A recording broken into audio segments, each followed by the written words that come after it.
We were at the check-in desk of a hotel in downtown Chicago. Marble floors, too much brass, some soft jazz track playing above us like a lazy fog. Brooke had her phone out, filming, always filming. She wasn't aiming it at anyone, just sweeping across the lobby like she was the star of her own little show. Kayla leaned on the counter, flipping her hair, tapping her nails against the granite. They looked tired, not from the travel but from boredom.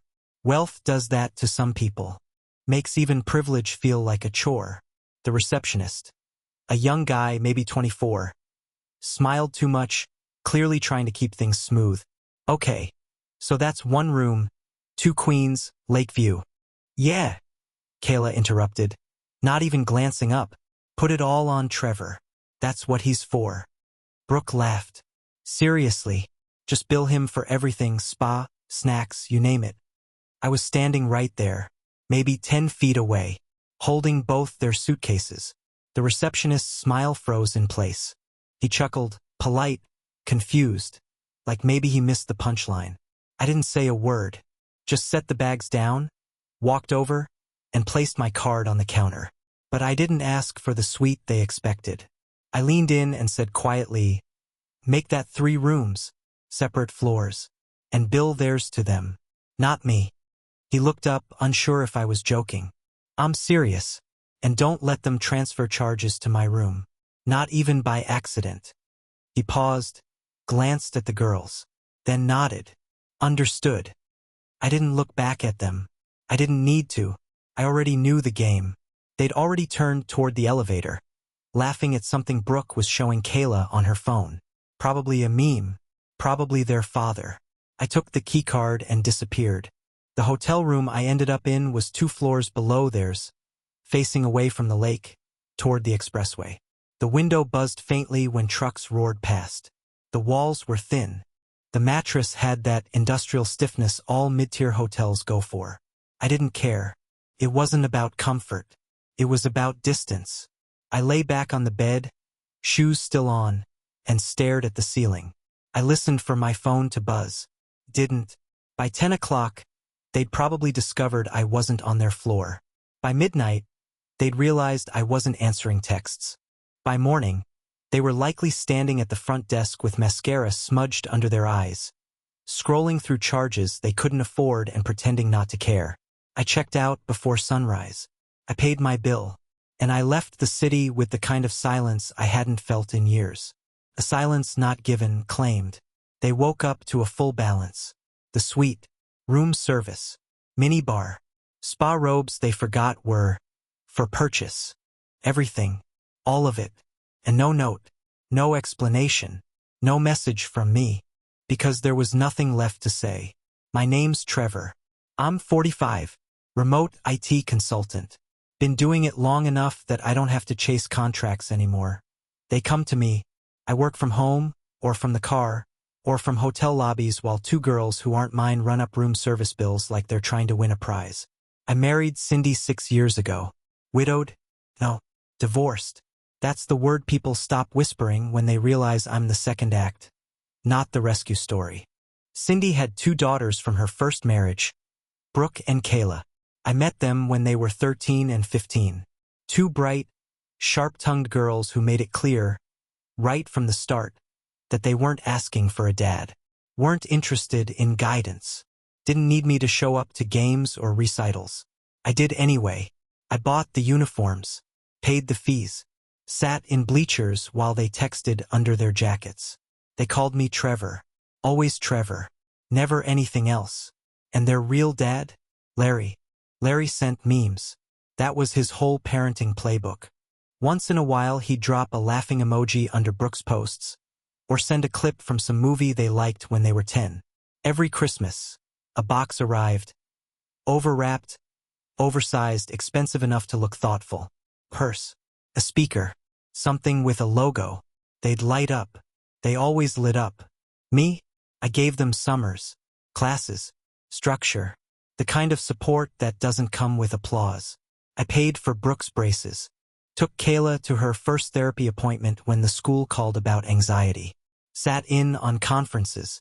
covered the car insurance when she wrecked her first vehicle and cried in the driveway. But Larry, he was dead. He'd show up in photos. Once, I saw Brooke tag him in a post that said, "No one compares." I didn't even react. Cindy saw it too. She didn't say a word. That's how it always was. At first, I told myself it was just normal resistance. Teenagers push. They test you. They don't always know how to say thank you or that it matters. I believed that for a while. I told myself, keep going. Keep showing up. One day it'll land.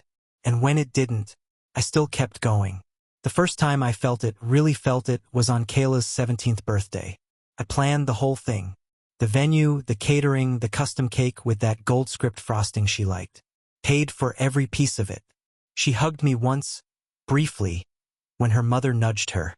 But when it came time for the group photo, she called out, "Dad, come stand by me." And I stepped forward out of habit, only to see her wave past me, calling for Larry. He arrived late. Leather jacket, aviators, that smirk of someone who knows he won't be asked to clean up after himself. The room shifted around him like gravity. I took the photo. That night, Cindy said, "I know it hurts, but he's her father." I said nothing. I'd already learned what silence could cost. But I didn't know what it could save yet. So when I walked away in that hotel, when I asked for a different room, turned off my phone, and packed before they even woke up, I didn't feel guilt.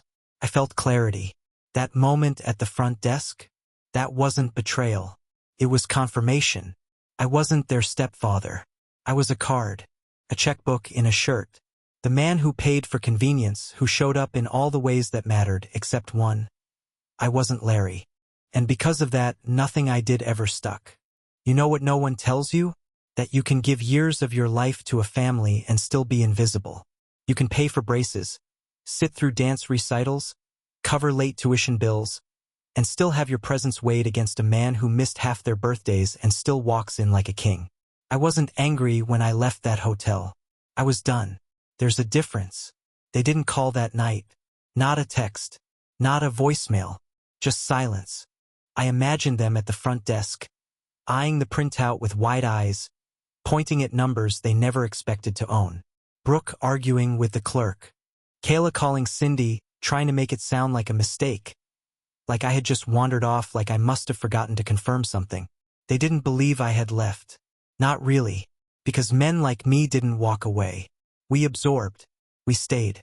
But I didn't stay. I drove 4 hours with the radio off, the highway dark and endless. And when I stopped for gas, I stared at my reflection in the bathroom mirror for a long time. My face looked like it belonged to someone else. Like a man who had finally set down a weight he'd been carrying for so long. He'd forgotten it was crushing him. For the first time in 6 years, I didn't feel like I was auditioning for my place. I didn't feel like a fraud waiting for their approval. I felt like a man who had finally called the bluff. They thought I was a constant, fixture, but they were wrong. And that's when I realized I hadn't lost anything by leaving. I'd already lost it long ago in pieces. One sarcastic comment at a time. One skipped thank you. One eye roll. One awkward family photo where I stood just off to the side, like I didn't quite belong. The loss had been slow, surgical. I missed it happening because I was too busy trying to earn what should have been offered freely. A seat at the table. Not as a benefactor. Not as the backup plan. As family. But I never had it. Not really. At first, I thought it would change with time. I told myself the girls were young. They didn't know better. That one day, I'd overhear them telling someone else, "Trevor's the one who raised us." That someday they'd compare bank statements, memories, effort, and see it clearly. That they'd realize Larry had been a ghost, and I'd been the one building the house. But they never did. Even when Larry forgot birthdays, I was still the one left apologizing. Even when he didn't show for prom photos, I was the one who picked up the dry cleaning and drove them to dinner. Even when he promised weekend visits and canceled at the last second, I was the one adjusting my calendar, rescheduling clients, making room. And every single time, they asked if he could still come. Not me. Not Trevor. Can you be there? Always, can Dad come too? There was this moment about a year before the hotel, that I think about more than I should. Cindy had asked me to pick up Kayla from school. She was sick. I dropped everything, canceled a meeting, and drove 45 minutes in the rain to get her. She was curled up in the nurse's office, pale and quiet, and when she saw me, she said, "Oh, I thought Mom was coming." That was it. No thanks. No relief. Just disappointment. She didn't even get up right away. Just turned her face toward the wall like I wasn't the person she wanted. I brought her home, made soup, set her up on the couch, gave her the remote. Larry texted halfway through the afternoon. "Hope you feel better, kiddo. Sorry I can't call. Busy at work." She smiled at her phone like it was sunlight, like it healed her. I sat on the other couch, invisible. For 6 years, I told myself it was just an uphill climb. That if I stayed long enough, gave enough, bent far enough, they'd reach back. That loyalty was a thing that could be earned with sacrifice. I believed that. That was my mistake. Because here's the truth no one wants to say out loud. Love that has to be purchased isn't love. And loyalty that needs to be bargained for isn't loyalty. It's a transaction. It's leverage. It's a hostage situation with a polite face. I didn't raise daughters. I financed resentment. When I finally answered Kayla's message the next morning, after I'd had coffee, after I'd walked through a quiet forest trail and breathed air without anyone asking for anything, I said only this: "You never invited me to be part of this, just to pay for it." She didn't reply. Cindy texted a few hours later. A long paragraph. Said she was confused. Said the girls were worried. Said I could have at least left a note. I stared at the screen for a long time, then locked the phone and slid it into the glove compartment. I didn't owe them an exit interview. I'd shown up, paid dues, played nice, absorbed slights, and in return, I became a convenience, not a parent, not even a person. The truth is, I hadn't left them in Chicago. They'd left me long before that. Every time they mentioned Larry like he was a legend. Every time they asked if he could join our vacations. Every time they posted photos online and left me out, cropped at the edge or just behind the camera. I was always in the frame, but never in focus. Even Cindy. She said the right things. She told me I was appreciated, that I was doing a hard thing, stepping in, that blended families were tricky, but we were making it work. But when the girls pushed me aside, she didn't correct them. When I was disrespected, she asked me to be the bigger person, to let it go. So I did. I let go of pride, boundaries, even my name, until there was nothing left in my hands but a balance due, emotionally and financially. And here's what hit me, somewhere on that drive home. They didn't hate me. They didn't love me. They just used me. I was a wallet with a smile, a chaperone, a man who covered the gap when the father they idealized couldn't be bothered to call. They didn't hate me because hate requires engagement. They didn't even give me that. They tolerated me, like a step on the staircase. Useful, stable, unnoticed, until I moved. That morning, after I sent the message, I pulled into a quiet diner off the interstate, ordered eggs, black coffee, sat by the window and watched 2 kids play tag in the parking lot. And for the first time in years, I felt peace. Not joy, not revenge, just peace. Because the most dangerous lie we tell ourselves is that if we just give more, we'll finally be enough. But sometimes, no matter what you give, some people will never cash it as love. They'll cash it as debt. And they'll keep demanding interest. I didn't rush back. I took my time, stopped at a gas station in Indiana and stared at the aisles like I was somewhere foreign. Slept one night in a cheap roadside inn, not because I had to, but because I wanted the extra day of silence. No one calling my name.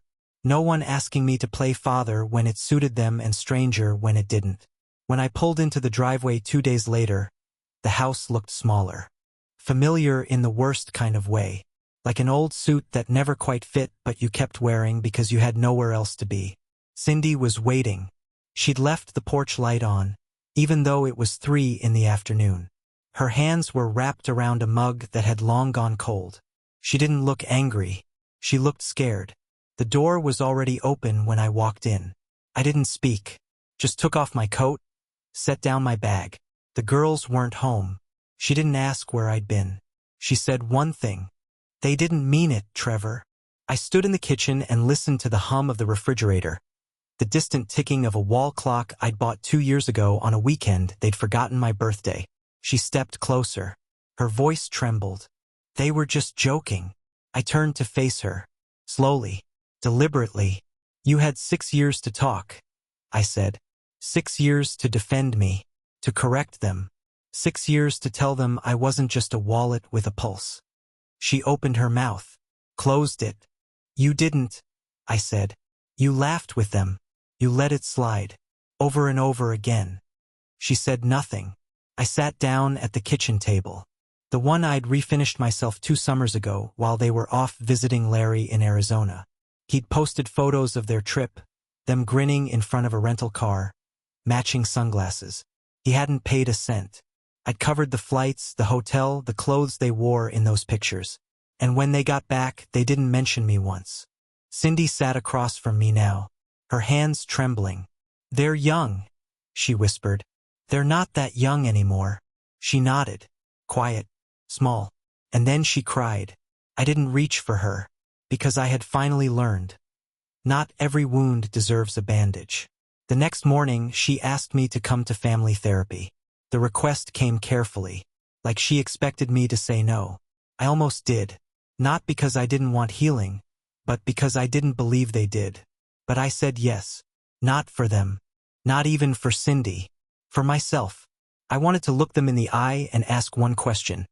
Do you even see me? We sat in a beige office with soft chairs and a too-sweet candle burning on the shelf. Brooke wore sunglasses. Inside, Kayla picked at a hangnail. The therapist smiled like someone trained to smile at roadkill. No one looked at me. Cindy opened the conversation. She said things like, we've had some tension, and there's been miscommunication. Brooke scoffed. Kayla didn't speak at all. I waited. When it was my turn, I didn't raise my voice.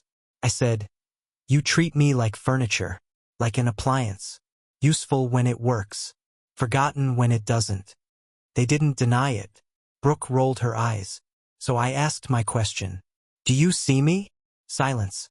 Then Kayla, quietly, eyes still down, said, you're not him. You'll never be. And there it was. The wound with the mask ripped off. I nodded, stood, said nothing else. Later that week, Brooke left a note on my desk. Folded. Handwritten. Just 4 lines. You did more for us than our real dad ever did. I get that now. I just wish I didn't have to lose you to see it. Sorry. I read it once. Then again. It didn't fix anything. But it cracked something. A crack is not a repair. It's a beginning. Cindy changed too. Slowly. She stopped brushing off the small moments, the disrespect, the exclusion. She started stepping in. Correcting. Not often. Not enough. But it wasn't nothing. I started saying no more. No, I won't fund another trip unless I'm invited. Properly invited. Not tacked on as an afterthought. No, I won't clear my schedule so you can chase some last-minute whim. No, I won't fix what I didn't break. I stopped canceling myself just to be included. Started inviting friends over again. Started taking trips alone. Stopped asking to be seen. One night, Kayla came home late from college and found me in the garage, working on the shelves she used to dump her boxes on every break. She hovered in the doorway, said, Mom said you're doing your own thing now. I didn't look up, just nodded. I am. She shifted, uncomfortable, like maybe she thought we were going to argue. Maybe she wanted to. Instead she asked, do you hate us now? I stopped sanding, looked at her. No, I said, but I stopped trying to be needed where I'm not wanted. She didn't speak, just stood there for a long minute, then walked away. You think sometimes that love is the end goal, but it's not. Respect is. Love without respect is manipulation in costume. A house built on rotten beams. It'll look fine, until it collapses and buries you underneath. I used to believe if I gave more, they'd love me back. Now I believe this. You don't need to be loved to be free. You just need to stop begging for what should have already been given. Things didn't explode. They withered. No dramatic shouting matches. No throne plates. No ultimatums screamed through slammed doors. Just a quiet erosion, like water against stone. The kind of silence that doesn't announce itself. It just grows, fills the corners, hangs in the air longer than it should, until one day you realize it's not a pause, it's a pattern. That's how it went after the note, after therapy, after I came back, not with open arms, but with closed accounts and a mind finally made up. The girls stopped asking for things. I stopped offering. Cindy tried to find a middle, a gentle place between guilt and survival. But you can't stand on the middle of a rope when everyone's pulling from both ends. Eventually, you choose where to fall. She fell toward me, slowly, awkwardly, without much grace. But she fell. I told her, months later, sitting at the dining table with the winter sun cutting across the floor, "I'm not angry anymore." She looked up like she didn't believe me. "I'm not," I repeated. "I'm just finished trying." She nodded, swallowing something she didn't say. Maybe an apology. Maybe a protest. Maybe a wish that I'd still keep going. Keep proving. Keep auditioning for a family that never planned to clap. But I meant it. I was done trying to prove I belonged. Done chasing approval dressed as tolerance. Done paying to be tolerated. Because I'd finally learned the difference between being loved and being needed. When summer came, Brooke didn't ask me to help with her tuition extension. She asked Cindy. When her old car failed inspection, she called Larry. He ghosted her. Of course, Cindy offered to help. Quietly, carefully, but not without noticing who didn't show up. Again, I didn't say anything. I didn't gloat. I didn't raise an eyebrow. I just kept reading my book. They learned something that summer. I think all three of them did. That when I stop moving, everything slows down. That my presence wasn't decorative. That my name on the lease, the bills, the tuition forms, it wasn't symbolic.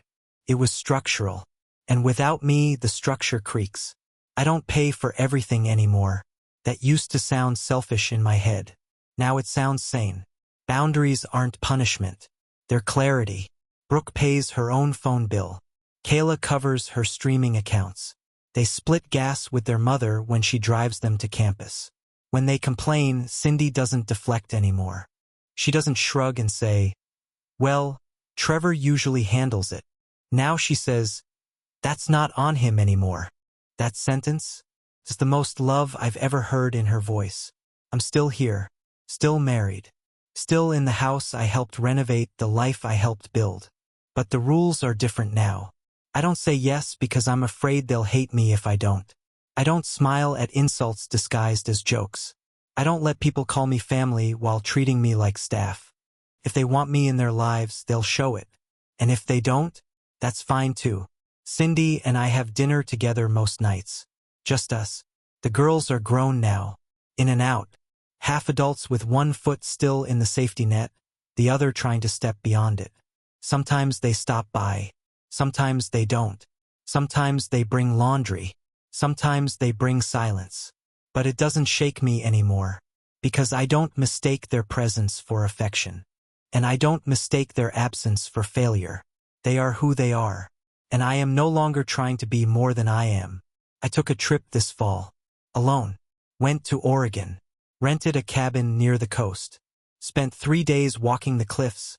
Watching waves smash the shore like they were trying to break it apart. No one called me. No one asked when I'd be back. And for the first time, that didn't feel like abandonment. Felt like freedom. I got a message from Brooke last week. A photo of a bill she'd miscalculated. Some lab fee that wasn't covered. She didn't ask for help. She just said, "I underestimated. This one's on me." That's all. But it was the first time she didn't follow a mistake with a request. That's what growth looks like, I think. Not tears. Not confessions. Just accountability. Quiet. Simple. Real. I don't know what the future looks like. Maybe one day we'll have real conversations.